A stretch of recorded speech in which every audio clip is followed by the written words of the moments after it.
Now, joining us this morning is Siji Adebiyi Benet. He is a social commentator. Good morning, and it's glad to have you here. Good morning. Can you hear me now? Yes, clearly. Thank you for joining us. Yeah. Thank you for having me. Good morning to the viewers. Good morning. You know, just before you came on, we're talking about the major focus this morning is the Edo gubernatorial polls, and we will connect this to electioneering generally. But let's get your perspective. As a sound social commentator, how would you rate the Edo governorship polls, and how would you rate INEC's performance? How would you rate everything surrounding the polls, and did the final outcome surprise you, or did it meet your expectations? Okay, let me first correct an impression. While you were talking in the studio, there is no way anybody that rigs an election in Nigeria can spend more than 1 year as a governor. The person cannot even spend a year. The maximum you can spend in office is 9 months. Former President Goodluck Jonathan signed ACJA Act, which facilitates and kinds of speeds up election petition so that within 9 months everything will be dispensed with. So gone are the days when we have like former Governor Ilola or former Governor, late Governor Agagu, spend almost 3 or 3.5 years before they were removed. So that's not possible anymore. For the Edo election, it didn't come as a surprise. Every let me say meticulous and informed observer will know that it will be difficult for the governor to get his person into office. Why do I say so? We have found time and time again that ego is the problem of today's politicians. And we have found time and time again that opposition parties don't win elections. The ruling parties in states or at the federal level just gift them those victories on a platter of gold. It happened in 2015. Former President Goodluck Jonathan, 5 PDP governors joined the APC. The PDP was fragmented. In 2023, the Obedience believed they won the election. But how do you fathom a situation whereby Kwankwaso from PDP got 1 million in Kano, Peter Obi got over 6 million, cleared the whole of the southeast, which was traditionally a PDP enclave.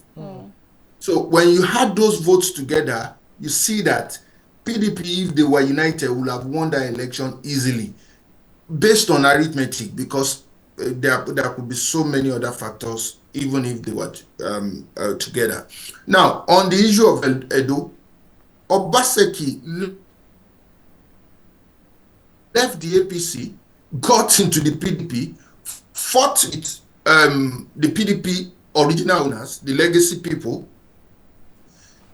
allegedly is fighting with the Oba of Benet, and APC was able to win the Edo local government, which came as a surprise. That is his own local government, the governor's local government. Fought with even people that came to PDP with him from APC, like Shaibu, the deputy governor, and Ojeswa, the chairman of APC, that left APC and moved to PDP with Obaseki. So when you look at all these things, it won't come as a surprise. It's just like gifting the victory to APC. People can talk about different rigging. Politicians are like that. Rigging is it's unfortunate, but it's part of our electioneering for now, because every party rigs where they are popular. Every party was bribing where they were popular. It's only where you are not popular that people will frown that don't come and give people money here. But it will be it would be hypocritical for anybody to say it was only one party that bribed in Edo.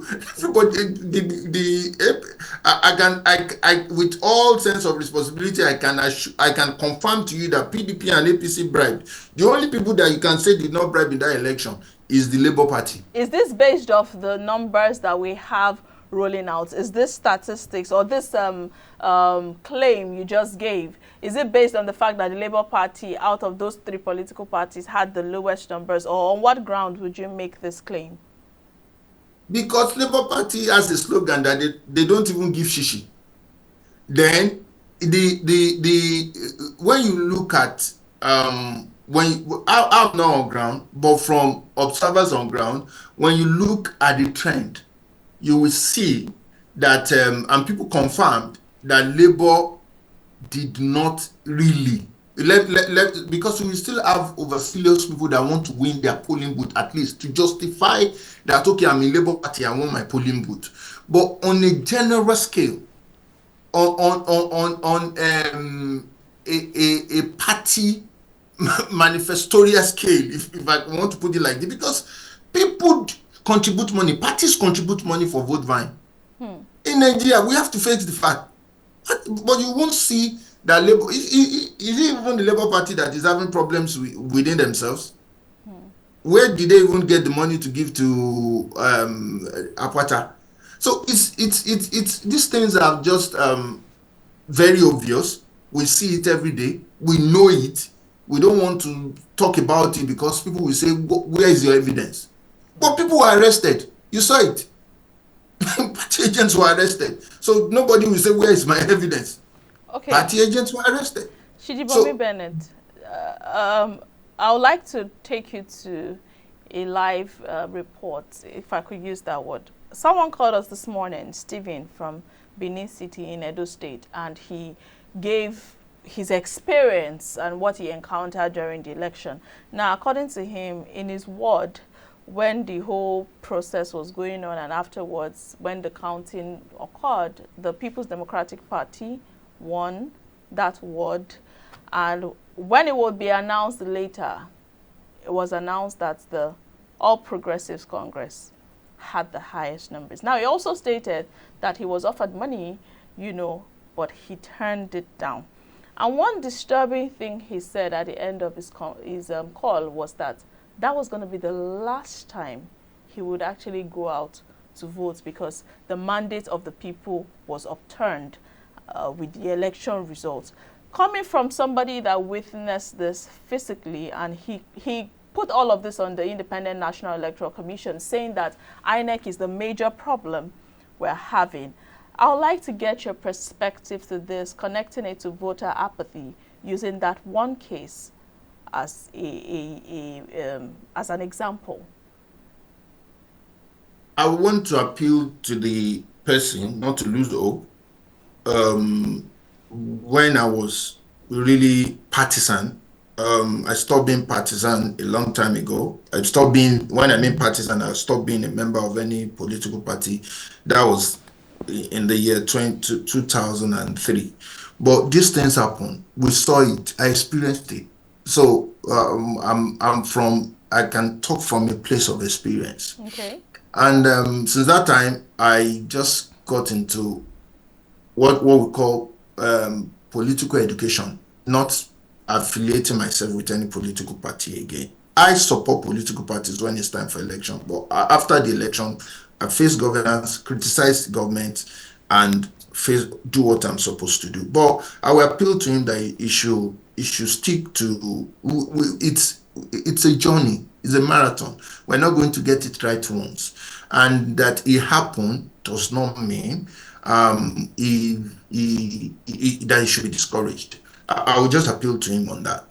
But at the same time, I will want him to also put that into petition with all the evidences he has and send it to the appropriate quarters. It's very, very important. What are the appropriate quarters? The petition tribunal if he's a member of APC and he thought PDP, okay, he's a member of PDP or he's working for PDP. He did not state that he's a member of any political party. He did not state Okay, it's just okay. If that's the case, then he can just give the evidence he has to the PDP agent in his ward or in his local government or in his polling booth, so that they can have they can, and I know PDP will be doing that just to push all those evidences to the fore. But there was something that the way you reported it, there is something that I find very puzzling there. It's like a puzzle to me. How was he sure that the word was won? Because I can tell you that if I'm in a polling booth, I will tell you if a party won my polling booth, but I won't know who won the next polling booth. So a word, it can be a combination of a few polling booths, if you get what I mean. So that's very, very important in the scheme of things.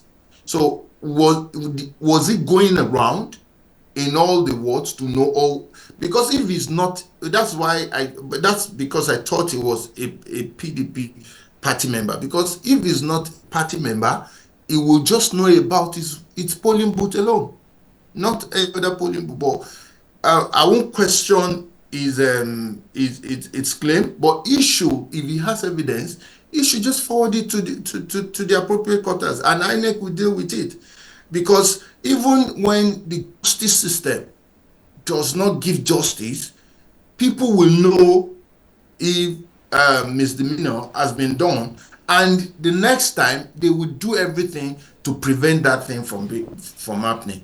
But I can tell you, before the election, everybody knew it would be difficult for the PDP to win that election.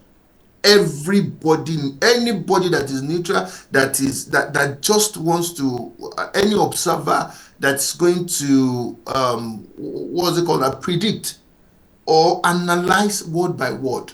We always knew, no matter I know things could have been inflated, but we always knew where it was going to go to. Everybody knows that I do not we go to APC. That's a Shomole enclave. Then you always knew that Edo Central is where the two leading candidates come from. So they were going to share it. So I think they have like 5 local governments there. One won 2, the other one won 3. The battleground was now Edo South, which is the Benin environment. Oredo is a very populated local government there. I've been there so many times. Edo is like a second home to me.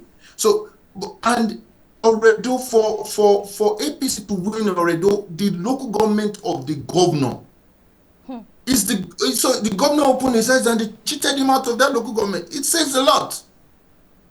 So it's not just malpractices happen in election, but when you look at everything happening base by base, word by word, local government by local government, you will know that there is tendency for the other party, even though if they had inflated figures, but there was tendency for them to win that election.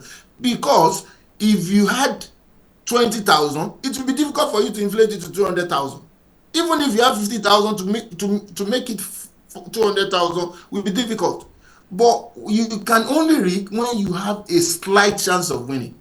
Why didn't they rig at the last election? So we must not be emotive about it. We must not be emotional about it.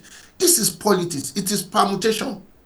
So when the Danobi, who is still the national vice chairman of PDP in the South region, is not supporting his party, and he's making it obvious. He was assigned part of the campaign committee. He publicly rejected it. The deputy governor is not with him. All the legacy party are not with him. At the mega rally, the person who is supposed to be the gubernatorial candidate for PDP, who stepped down for Obaseki 4 years ago, Ogbede Iyama, come to APC. He had never done that before. So you have a lot of the Aneni factor, which is still a big factor in Edo politics, going to APC. You had the legacy group going to APC. You had the APC in one bunch, and you had the PDP in splinters. So imagine if Obaseki was able to manage PDP. He would have won this election hands down. He would have won by a landslide. But the problem was Obaseki himself. So we can always trace all these blames to different people, different quarters, rigging and all that, but the problem remains the governor. He should look himself in the mirror. You cannot be in a party, have problem, go to another party, have problem, then that means the problem is with the person. You're having issues with the Oba of Benin, and it's been ongoing for over a year. Right. And as the last year, the Oba was alleged to be, he was alleged that he was planning to remove the Oba. You should be able as a governor, as a leader, to manage all these things and make sure your party wins an election, especially when you want to transfer the legacy or build the legacy for someone else. Adebiyi, if I may come in, I will have very few minutes to go. So in less than a minute, I have just one or two questions for you. Now, the first question is, what are the implications, or what implication does this election outcome have on Nigeria's democracy and future elections? Let's say the Ondo election, which is coming up November. What are the implications for this present election? And what implications would it have on the coming elections? There is a positive and a negative implication for me. There is a positive and there is a negative implication. The positive implication is our election is evolving into a situation whereby we don't have killings. In this election, apart from the policeman that was killed during the campaigns, when the reinstated deputy governor wanted to get into Edo, there was not a single life that was lost. So that's good news. The former president said that his ambition is not worth the blood of anybody. So that's a positive, and I want that to reverberate around the country. We expect that in Ondo as well. Another negative implication for me is that politicians are now finding a way not to employ or deploy violence, but vote buying to win elections. So instead of violence, instead of killings, now it's to amass a lot of money and bribe the voters. And the voters as well these days, no matter what is happening, no matter what anybody Adebiyi, Benet, I'm sorry, but we have exhausted our time and we really have to go. Thank you very much. You have been brilliant, but we have to go. Thank you very much. Thank you for having me. You're welcome.